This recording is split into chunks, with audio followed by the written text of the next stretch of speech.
আসসালামু আলাইকুম গাইজ। কালকে এই রাস্তা দিয়ে হাঁটার সময় একটা ভিডিও দিছিলাম, যেটাতে বলছিলাম যে আমি আজকে ডিউটিতে যাইতেছি কিন্তু বাইক নিয়ে নেই। তো এই বাইক না নেওয়াটাই আমার ভুল হয়েছে, কারণ কালকে বাসায় আসার সময় রাত্রে প্রচণ্ড বৃষ্টি ছিল আর গাড়ি পাইতেছিলাম না। কি একটা অবস্থা! ঠিক আছে, আমরা যারা কুমিল্লা শহরে আসলে চলাফেরা করি আমরা জানি যে বৃষ্টির দিন টোটালি গাড়ি পাওয়া যায় না, আর যেই দুই একটা আসে এগুলোর অনেক ডিমান্ড থাকে। ঠিক আছে, গাড়ি ভাড়া অনেক বেশি দিয়েও আপনি গাড়ি পাবেন না, এমন একটা অবস্থা বৃষ্টির দিন।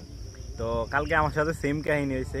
তো যেখানে আমি 20 টাকা দিয়ে বাসায় চলে আসি কুমিল্লা শহর থেকে, তো সেই জায়গায় কালকে 70 টাকা ভাড়া দিয়ে বাসায় আসতে হয়েছে। তো এই অবস্থা।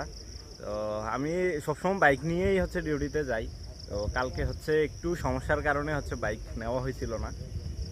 তো আজকে দেখতে হচ্ছে না, আজকে বাইক নিয়েই যাইতেছি, কারণ এই ভুল আর করা যাবে না। তো বৃষ্টির দিন কুমিল্লা শহরে চলাফেরাটা একটু কষ্ট হয়ে যায়। কালকে আমি অনেক মানুষকে দেখতে পাইছি যে হাইটা হাইটা নিজের বাসায় গেছে বা নিজের গন্তব্যে গেছে। তো আমাদের কুমিল্লা শহরে বৃষ্টি হইলে গাড়ি থাকে না।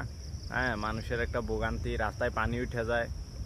ঠিক আছে, তো কালকে আপনার যেখানে আমি 9টা সাড়ে 9টায় বাসায় চলে আসি, সেই জায়গায় কালকে প্রায় 11টা বেজে গেছে বাসায় আসতে। টোটালি গাড়ি ছিল না, কিছু জায়গা গাড়ি দিয়ে কিছু জায়গা হাইটা এভাবে বাসায় আসতে হয়েছে। তো এই অবস্থা আর কি।